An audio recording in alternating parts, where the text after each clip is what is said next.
Sa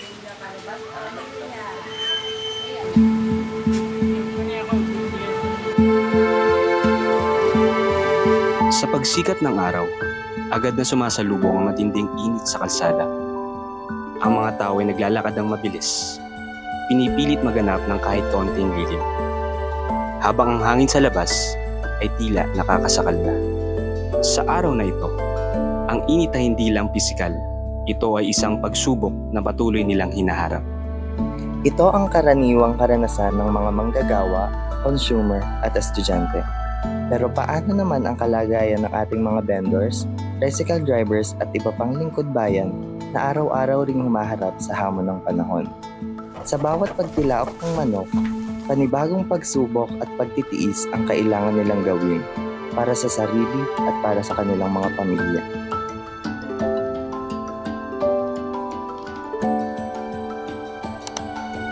Ito ang mga kwentong bihirang pakinggan. Mga boses na tahimik pero puno ng tapang. Habang ang mundo ay patuloy na umiinit, sila ang patuloy na lumalaban.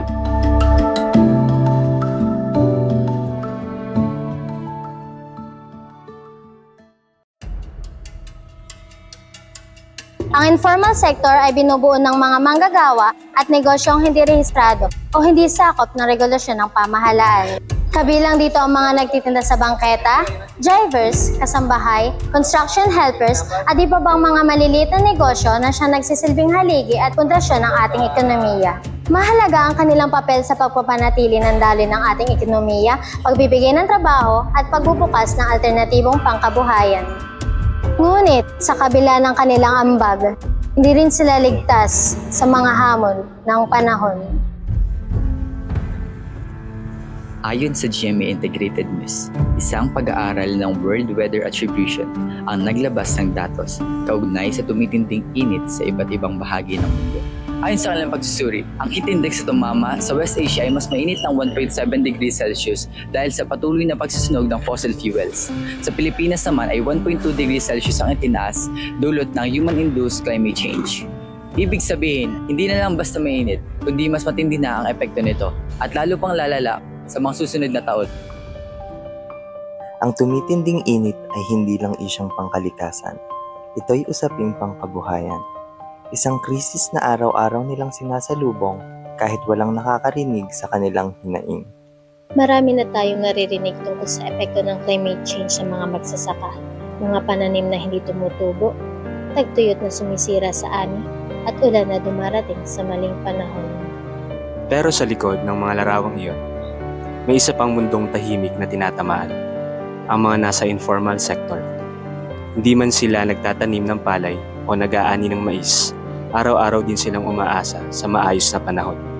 Sa dokumentaryong ito, bibigyan tinig natin ang sektor na matagal ng tahimik pero matagal ng tinatamaan. Ang realidad ng climate change sa buhay ng mga nasa informal sector.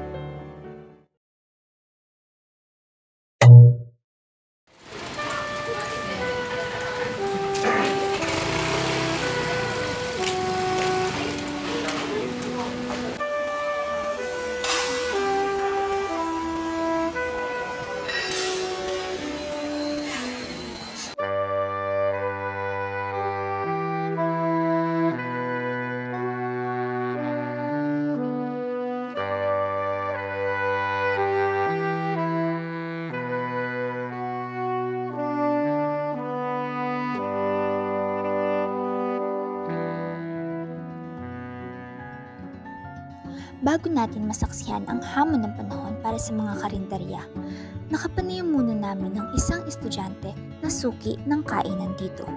Alamin natin kung gaano nga ba kahalaga ang karinderya sa araw-araw na buhay ng mga taga dito, lalo na sa mga estudyante.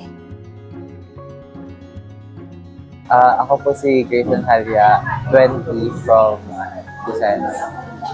Sa karinderya siya, mas mura at mas nakakapag tulong din sa pagbabudget kasi syempre makunti lang yung budget for the whole week. So kapag mura yung bilihin, mas naayos yung finance natin. As a student po, paano ka po natutulungan ng pagkain sa karinderya? Aside nga din sa finance, sa budgeting, na nakakatulong sa sa budget, yun nga, is like kapag sobrang daming gawa o sobrang daming gawa sa schoolworks, hindi ka na nakakapagluto and bibili ka na lang. So, mas convenient, kumbaga, Mas para madali. Sa observation nyo lang po, ano po yung kapag sobrang init or umuulan, nababawasan po ba yung tao? Para sa akin, kapag umuulan, siguro nababawasan. Since parang salip na lumabas, doon na lang, nag-stay na lang sila sa sarili nilang ano. Pero yun. Tapos kapag sa sobrang init naman, is feel ko ganun lang. Ganun din. Hindi natin may kakaila, malaki ang gampanin ng mga maliliit na negosyo sa pang-araw-araw na buhay ng Pilipino at sa mga kagaya nating estudyante. Isa na rito ang karinderya. Abot kayang kainan na nagsisilbing kanlungan ng gutom at pagod. Ngunit sa panahon ng pabago-bagong klima, paano kaya nila nalalampasan ang hamon ng panahon? Sa Cobolicious, isa sa mga kilalang karinderya sa Lukban, nakilala namin si Ate Aiza Salvosa. Isa sa mga masisipag na nagtitinda sa nasabing karinderya. Pakinggan natin ang kanilang kwento at karanasan sa likod ng mga lutuan. Ate, ilang taon na po kayo nagtitinda dito sa kami? Magto 2 years na. Ano po yung mga challenges niyo or struggles sa ganitong negosyo? Dito, mga siguro mga pag mainit ang minsan mainit na rin ang panahon. Sa sobrang init ay may nainit na rin ang ulo ng sa sobrang pagod, ganyan. Hindi naman may iwasan yun. Pero okay lang din naman kasi customer namin kailangan kahit pagod ka na, kailangan good mood pa rin, pasensya, ganyan. Kapag matindi yung pag-ulan, ano yung sa tingin niyo yung epekto sa negosyo? Sa amin, medyo may nawawalan namang hindi bumibili. Parang ganun din naman. Kasi hindi nakakalabas. Oo, hindi naman nakakalabas. Yung iba napipilitan lumabas kasi nga hindi pwedeng magluto sa kanilang mga binitaran. Since nagbabago nga po yung panahon, paano tumataas din po yung presyo ng mga bigas, ng mga sangkap? Paano po kayo nag-a-adjust? Ano po yung mga ginagawa niyo para maka-survive pa rin yung negosyo? Ang ginagawa lang namin din, naghahanap kami ng mga kung saan pwedeng makabili ng tamang sangkap na kung saan pwedeng may mura dito, gano'n. Kung saan parang naghahanap kami ng pero pag wala naman, walang magagawa kasi gano'n din, nataas din talaga eh. Sa kabila po ng mga challenges, bakit niyo po pinipili na ipagpatuloy pa rin yung ganitong negosyo? Kasi dito kami na kumikita, dito kami naghahanap po. Parang kilala na rin kasi itong lugar na to eh. Kaya kahit mawalan man siya ng pasok or meron, may kumakain at kumakain pa rin. Dahil sa masarap na pagkain. Inunan din namin ng opinyon ng iba pang karinderya sa paligid. At halos parehas ang kanilang nararamdaman. May epekto nga ang pabago-bagong klima sa kanilang mga negosyo. Ating alamin ang kanilang mga panahon. Sa kabilang banda sa may palengke, kung saan dumadaan ang mga mamimili at mga bumabiyahe, nakilala namin si Nanay Julieta, ang namamahala ng Rain and Face Eatery. Isang karinderyang matagal na niyang inaalagaan at patuloy na nagsisilbi ng pagkain sa mga taong dumadaan at nangangailangan araw-araw. Julianita Talato, 65 years old. Ilang taon na po kayo nagluluto dito sa karinderya? More than 3.5 years. Nung una kong tagaluto lang ako nung una kong boss. Tapos yung kasunod kong 15 years na palipat sa akin. 15 years ko sa 2029. Pagkatapos. Sa mga experience mo, ano po yung pinakamalaking nakaka-epekto ng weather sa ganitong negosyo na karinderya? Pinakamahirap pag may bagyo, kahit sarado ito, sarado yan, 3. Yun lang isa ang bukas, o kaya brown out. Bukas pa rin may bumibili, nakakahiya namang hindi buksan.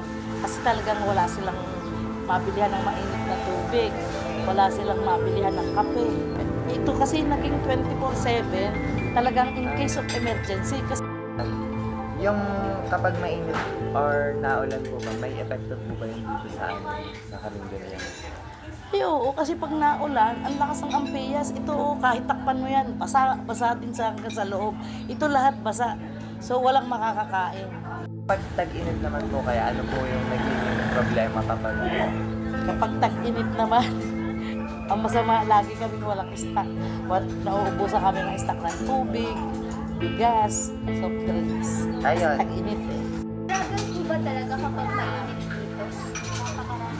Struggle sa katulad namin kasi kami lukbanin talaga. Pero sa ibang bayan, mas struggle. Hindi. Ha? Ay, hindi. Kami ay 1,500 above sea level. Kaya yung pag bumaha doon, lahat wash out yan hanggang baba. Kaya pag ayun ay bumigay at yan ay natutulog na bulkan, puro tubig ang laman yan. Kaya pag bumigay, yung bumaha, natanggal yung kaunting sa taas. Ang apektado ay itong Tayabas, Lucena at Sariaya. Nandun lahat yung mga malalaking bato. Mabuti na lang at hindi pa kami tinigil na namin ang pagkakaingin. Prohibited na ang magkaingin ngayon. Dahil dati lahat ang mga lukbanin, nagkakaingin, pataas ay pataas. Doon sila nagtatanim ng gulay. Ngayon ay ipinagbawal na.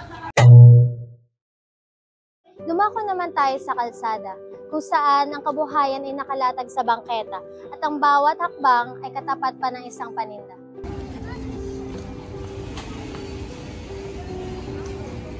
Madalas man silang nalalampasan ng ating paningin, hindi naman matatawaran ang kanilang tiyaga.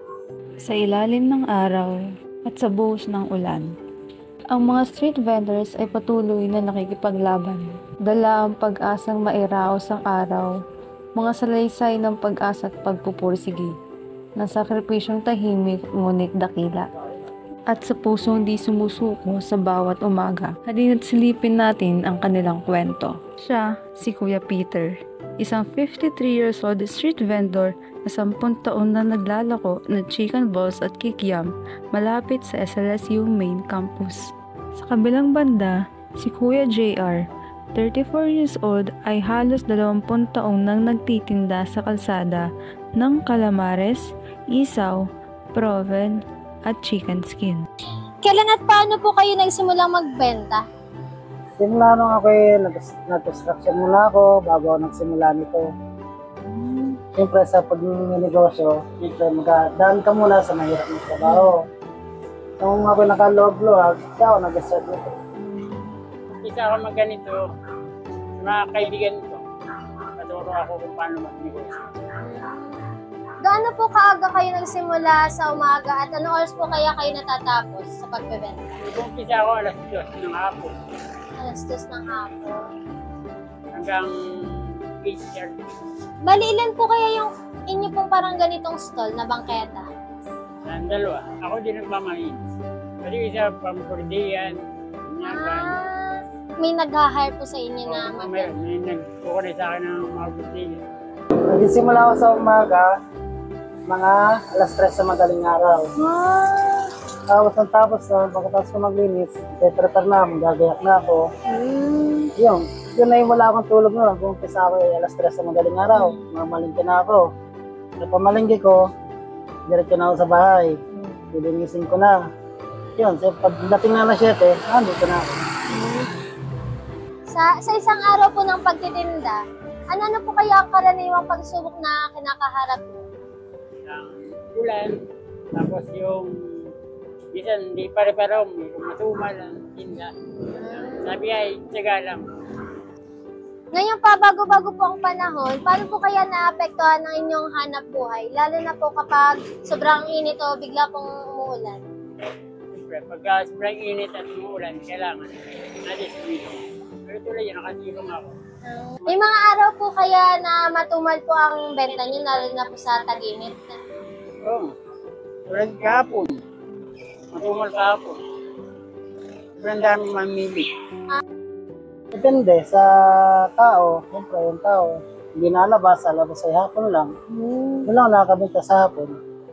May mga araw po kaya na sobrang may malakas, may mahina po? Parang Sa parehas isang lang. linggo po. Parehas lang din. Sa isang linggo po kaya, ilang beses po kayo naggaganito po? Sarap yan sa linggo. Kaya lang, Bali, 6 na araw lang. 6 na araw po sa isang linggo. Pero yung linggo, tinda na ako. Sabado, wala. Ano? Isang linggo rin ako nagtitinda na. Wala po kayong pahinga sa isang linggo.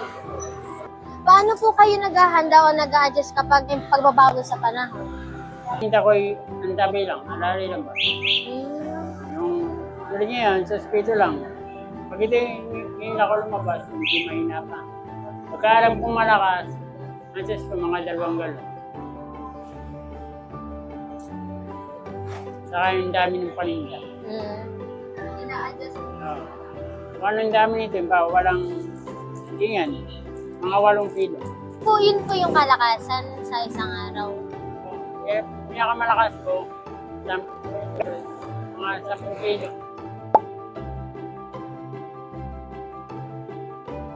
Medyo mahirap.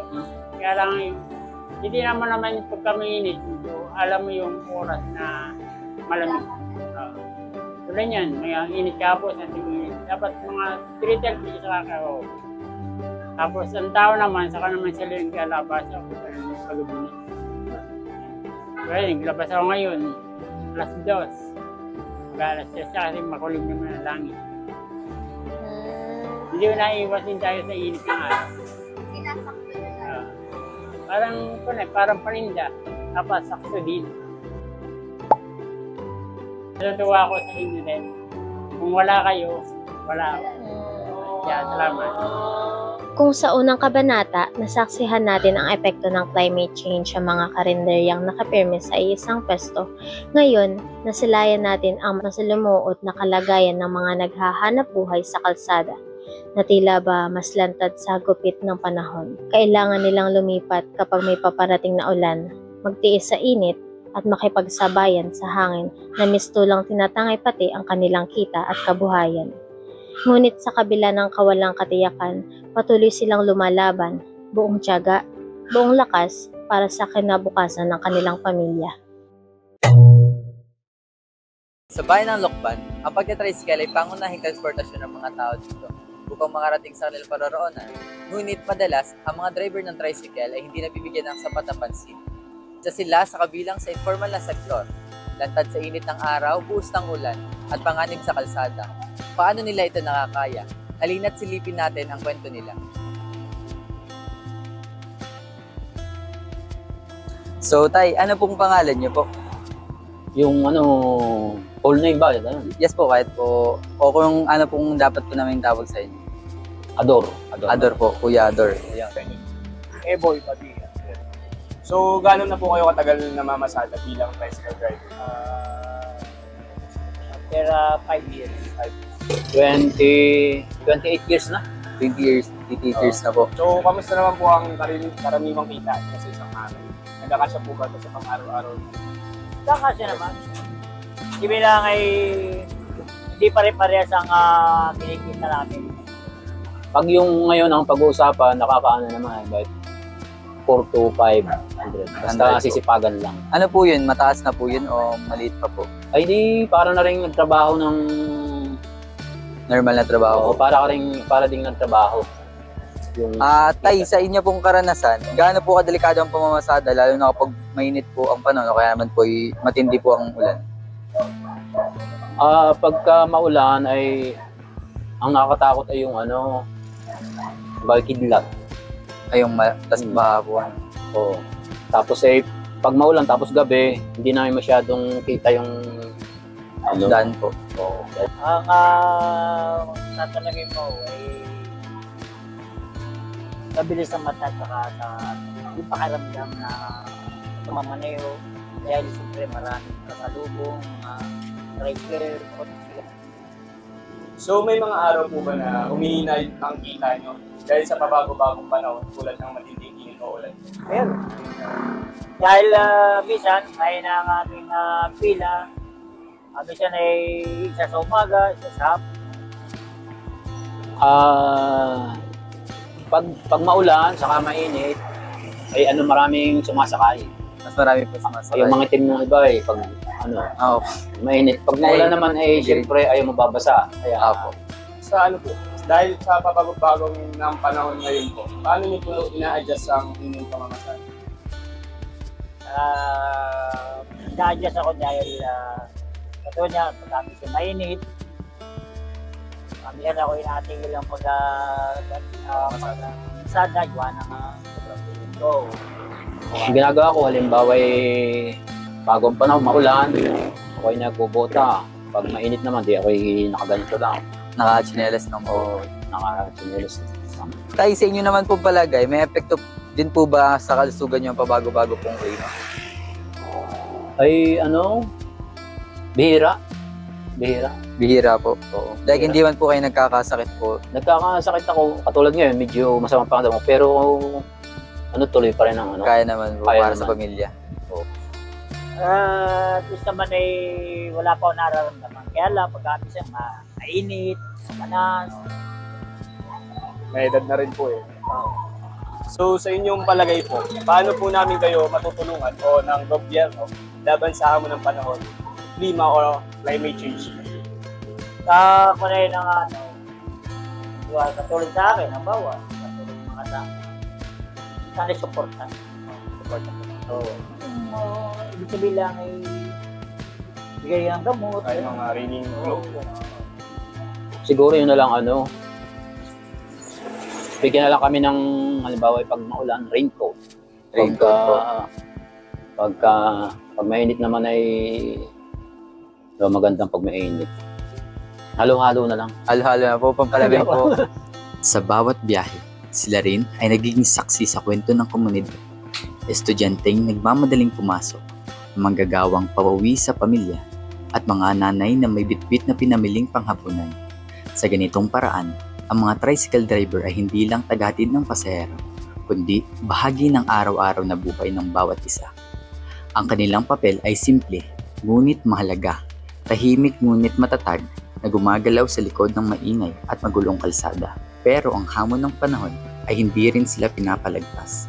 Bagkos, ito'y humahabol sa kanila. Sa bawat kanto ng kanilang pamamasada, dala ang init, ulan at pagbabago ng klima na sila rin kailangang harapin. Mula sa karinderya hanggang sa kalsada, kasama ang mga street vendors at tricycle drivers, ito ang ating informal economy.